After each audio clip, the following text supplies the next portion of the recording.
Tonight on CTV News at 5. There are a lot of considerations, but most of all, you should respect your wallet. Big day, big bill. The bride and grooms aren't the only ones worried about wedding costs. I do stained glass, woodwork, painting, clay, and I just make things that come from my heart. Power tools and paint. A Nova Scotia artist makes some serious waves. Mostly clear for much of the region tonight. A chance of showers in southwestern Nova Scotia. Live from the Maritime's News Center, this is CTV News at 5. Good evening and welcome to CTV News at 5. I'm Bruce Frisco in from Maria Panapoulos. Thank you for joining us tonight. First at 5 this evening, wedding jitters. Not for the couple, but for their guests. A new study suggests a growing number of Canadians are declining wedding invitations because of the cost. From destination celebrations to pricey presents, as CTV's Emma Convey is about to show us, Canadians are saying, I don't. Emma? That's right, Bruce. Wedding season is in full swing, and for many guests, celebrating love comes with a hefty price tag. Even some Maritimers I chatted with today say it's impacting whether or not they attend. The outfit, the gift, the travel, the hotel. It adds up fast when you RSVP to a wedding. It's expensive, yes, especially if you're going to more than one a year. And depends on how important the person is to you.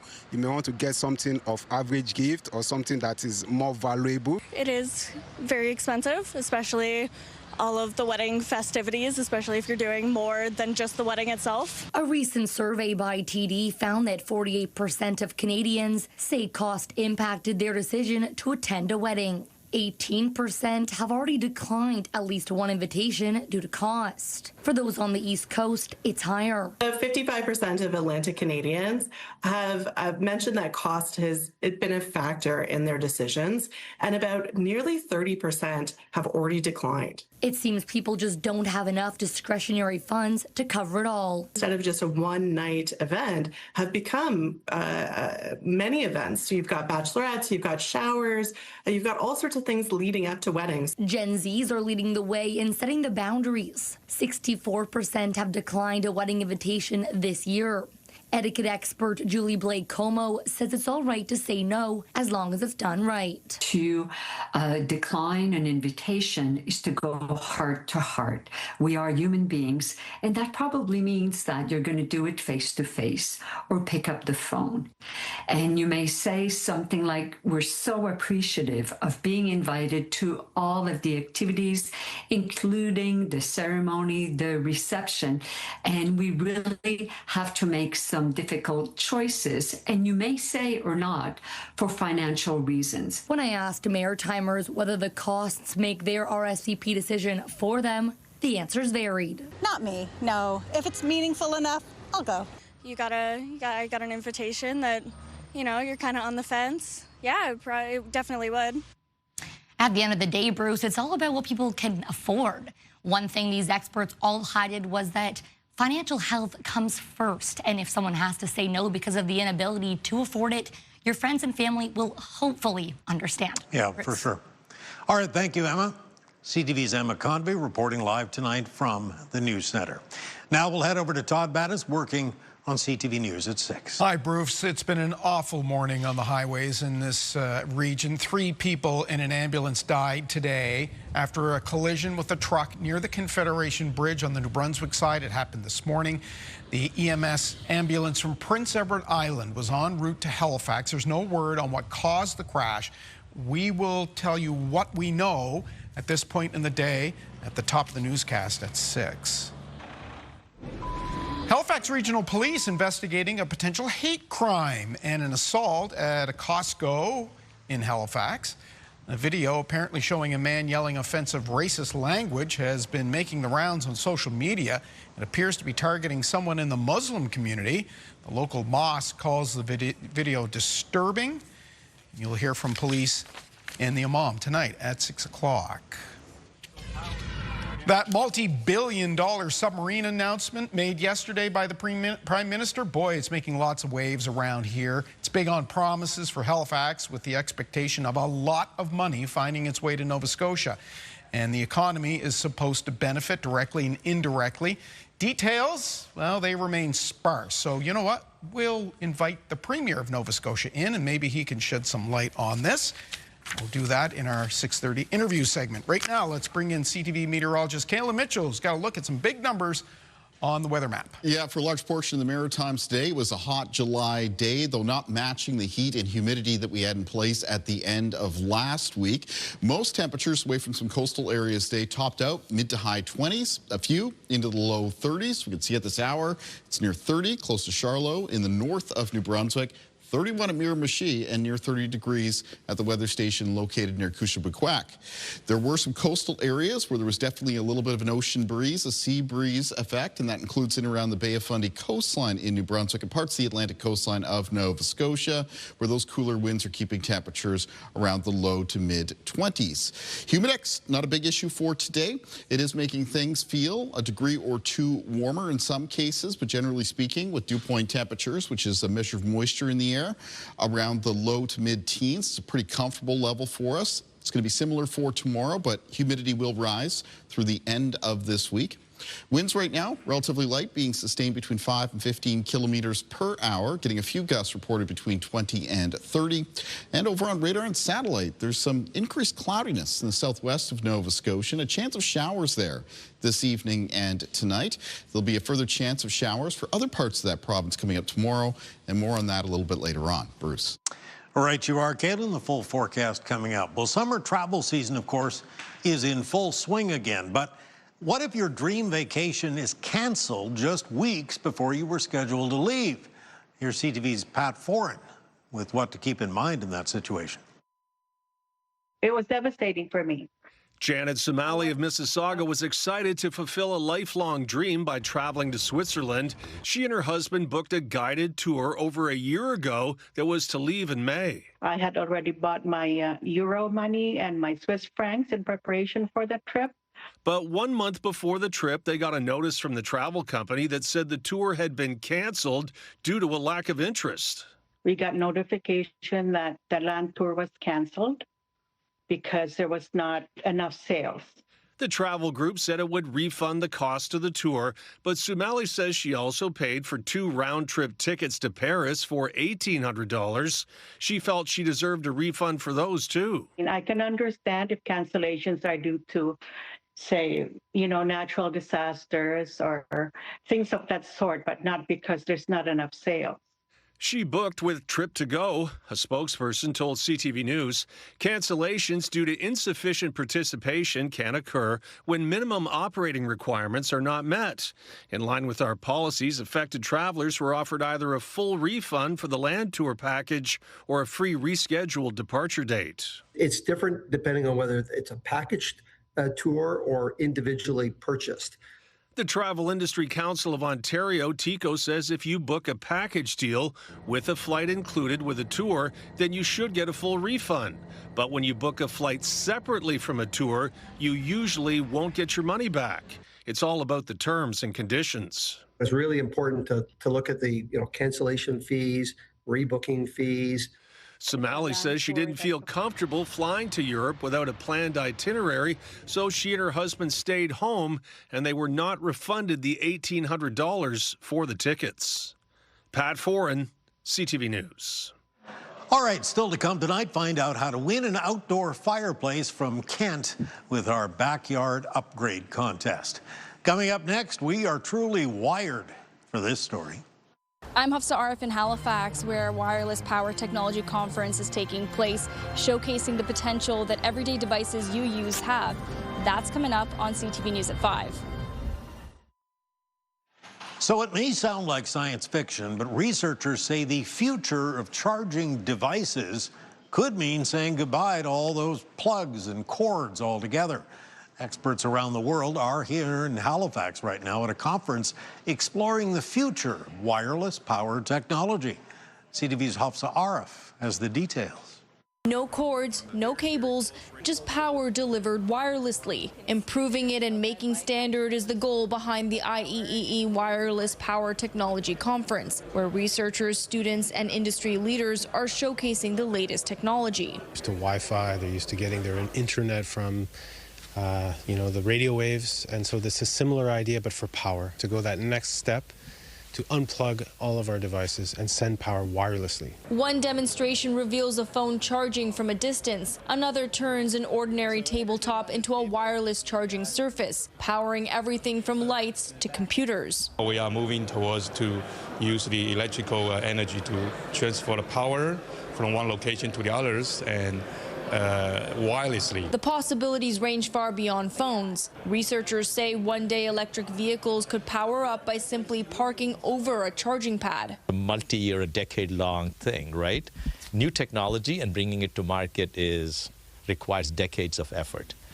And as I said, we are moving in the right direction. And while it sounds inevitable, experts concede there are still engineering hurdles to overcome, including making the technology smaller, more efficient, and affordable. The technology is not coming suddenly. It is part by part. Very, very small improvement will lead to a huge improvement. Researchers note real progress comes through years of small improvements, each building towards something bigger. This power, I think, is something that captures the imagination from the days of Tesla. The idea that we can transfer power through the air seems like magic. And I think that's what excites a lot of people here. So we are working on the hard engineering problems. While widespread wireless power is still years away, the hope is with every new breakthrough, the days of searching for a charging cable get a little closer to becoming history. Hafsa Arif, CTV News, Halifax. Boy, we live in quite an age, don't we? We do. I mean, you got to get rid of those wires, right? They're always getting in the way. They're getting tangled up. Everybody's kitchen counter is 80 cords running every which way. Exactly. Well, it was a beautiful day across a good portion of the Maritimes today. Was. We had a lot of sunshine. We had some heat away from a few coastal areas. We're looking at here at some of the blue skies that were present in Cox Heath in Nova Scotia. I'll have more on the forecast coming up after the break. So CTV and Kent have teamed up for a backyard upgrade giveaway. In honor of Kent's 50th birthday, one lucky viewer will win a Brooklyn fireplace kit made with Shaw Brick's weathered wall stone. The kit includes a fire brick liner, mantle, chimney slabs, and cap. The only thing left to add is the hearth.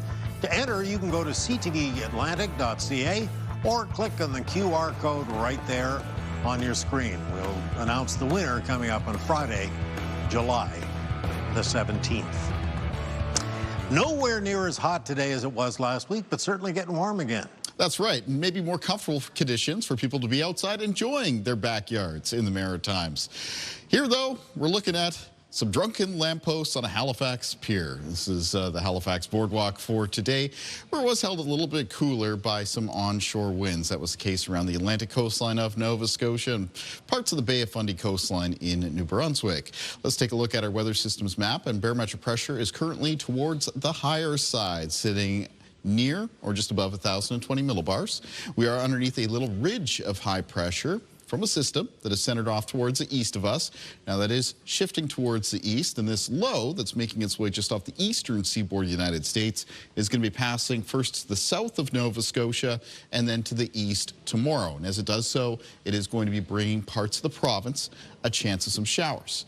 Now, as we take a look at things on radar currently, the chance of showers this evening and for the first part of tonight will be around the southwestern corner, where it's a low chance in Digby and Shelburne counties, a little bit higher chance for Yarmouth County of getting into those showers. Now, taking a look at our forecast timeline, as we make our way through this evening and tonight, other parts of the Maritimes will see a few clouds and some fog patches develop. And then heading into the early morning hours of Wednesday, that's when we start to get into a chance of some of those showers developing and moving up the south shore of Nova Scotia. Now, as we head through Wednesday morning into Wednesday afternoon, there will continue to be a chance of showers not only on the south shore of the province, but also moving up towards Halifax County and up towards the eastern shore of the mainland as well. Those areas that get into some showers, not expecting a lot of precipitation from them. In most cases, might only be a few to several millimeters. And that weather system will be making its way away from the Maritimes as we move through Wednesday evening and Wednesday night, which means that not all of the region, of course, is going to be getting into that wet weather, mostly those few areas of Nova Scotia. Now, taking a look at winds in the forecast for tonight, they remain mostly out of a southerly direction, relatively light, 5 to 10 kilometers per hour. Tomorrow's winds out of the south for New Brunswick, for Prince Edward Island, and out of the southeast for eastern areas of Nova Scotia, and they're sustained between 10 and 20 kilometers per hour. Now, central and southwestern areas of Nova Scotia being a little bit closer to that passing weather system, the wind direction's a little bit different. More out of an easterly direction, sustained 20 to 30 kilometers per hour, with a few gusts up between 30 and 50, though 50 on exposed areas of the Atlantic coastline. Low temperatures in the forecast for tonight for most of the Maritimes will be around the low to mid-teens, a little bit cooler than that up around Edmundston, the northwest of New Brunswick, near 9 degrees. And tomorrow, for a good portion of the region, it's more July heat, especially for the province of New Brunswick. A lot of high temperatures, mid to high 20s, some getting into the low 30s. Temperatures a little bit more moderate around the Bay of Fundy coastline like they were today. Pretty pleasant temperatures tomorrow for Prince Edward Island, mostly around the mid-20s. And for Nova Scotia, temperatures just a little bit cooler around the Atlantic coastal areas where it will be cloudier with that chance of showers there, mostly between 19 and 21. Quick look into Thursday's forecast for the region. Mix of sun and cloud, low chance of a shower or a small thunderstorm in the province of New Brunswick, and hot temperatures for all three provinces. Let's take a look at our weather watcher for tonight. And tonight's weather watcher is coming in from 5-year-old Ivy from Debbie, New Brunswick. And Ivy has sent us a drawing of walking Susie, the alpaca, at L'Amazing Adventures in Capillet. Thank you, Ivy. Great job. Weather watchers can come in anytime to CTV Weather Watchers, P.O. Box 1653, Halifax, Nova Scotia, B3J 2Z4, or email kalen.mitchell@bellmedia.ca. Bruce. Thank you, Kalen. Well, fans of all things anime and gaming found their way to Fredericton over the weekend for the annual Maritime convention. As CTV's Avery McRae shows us tonight, not even the heat could keep the attendees from dressing up for the part. If you found yourself walking through Fredericton this weekend and noticed your favorite video game character, it wasn't a dream. It builds like a fun community to see characters you like and have other people like recognize your costume. This trio of friends were some of many to check out the annual Maritime convention. The 3-day event featured all things anime and gaming, from panels, gaming tournaments, and a wide range of vendors with their gaming goods. That includes Justin Brooks from Moncton. Seeing someone walk up to my booth and be like, "Oh my word, I haven't seen that since I was a kid," and just see it in their eyes, it just means everything. It means the world to me. It's amazing to see anybody sporting something that I've made. Each one of my creations is almost like a child to me. The draw for casual fans is seeing the cosplayer outfits, many of which are handmade. Mother-daughter duo Angel and Ivory Jansen each spent 50 hours creating their custom Pokemon costumes. Hers is all hand sewn, so it's like I use a machine for any sewing I do. She does it all by hand. The pair admits to making some last-second modifications to their outfits due to the fact the temperatures felt close to 40 degrees at times during the festivities. I feel really, really bad for the people that have the fur costumes on. Like, they are 10 times worse than I am. It's nice in here because of the air conditioning. It's just rough when you step outside. And a Maritime co-chair, Davey Thomas, says they've had extra water on hand for people and also had staff checking on cosplayers to ensure they were doing well with the humidity. It's amazing to see the amount of work and time that they put into it. They'll get stopped, get pictures, because everything is, they put their heart in it and it's authentic. When cosplayers were asked if they almost didn't dress up, Zachary Lumsden says that wasn't in the cards, no matter the weather. Not a chance. I love cosplaying. Avery McRae, CTV News, Fredericton. Thank you, Avery. Here is a preview of our next story. Are you ready for power tools and paint? My name is Felicia Gervais. I'm an artist from Porters Lake, Nova Scotia. I'm ready to show you guys what this is all about, coming up on CTV News at 5. A Nova Scotia artist is living her dream, doing what she loves to do. And as CTV's Emma Convey shows us tonight, her dedication is paying off as her work goes viral on social media. Power tools are not typical art supplies. But Felicia Gervais has found ways to use them in ways they weren't really intended, making delicate artwork. I do stained glass, woodwork, painting, clay, and I just make things that come from my heart. Creating art has always been a part of her life. Her Aunt Natalie believes she has a gift. 13, 14, she painted a huge mural in her bedroom, and her mom was renting at the time, so it was kind of not an ideal thing to do, but it was absolutely beautiful. A tree that came from the floor to the ceiling. As a self-taught artist, her inspiration comes from nature. This is inspired by the East Coast Ocean. It's a sculpture against a painting, and it just reminds me of the way that the sun sets on the sand, especially Conrad's Beach. I love that beach so much. Some pieces take 8 hours, others up to 60. Gervais never thought she could be a professional artist. It felt like an unattainable dream. When we started, I was a young mom, and we were going to the food bank. It was pretty hard. I started with like small dog portraits and paintings, and I was just waiting for the next paycheck, kind of. I made it work. Like, you do what you have to do. Her aunt bought her first painting. It was a jellyfish. She believed in her niece, perhaps before she believed in herself. That she knows there's always someone in her corner, right? Like, even from the beginning, when she maybe wasn't so great, just keep going, take those risks. And I'll go on a curve like this. That sound is good. In 2023, she made the jump to social media. Her orders quadrupled. I went viral one day, and it changed my life. Like, so many people followed me, and I was booked for months, and it was just amazing. Now running a small business, selling art nationally and internationally, Gervais says never giving up pays off. If you come from unideal conditions, don't think that you don't have a future. Keep working towards your goals. Like, if you have this thing in your heart that's telling you that you are made for something, like, please follow your dreams. Emma Convey, CTV News, Porters Lake, Nova Scotia.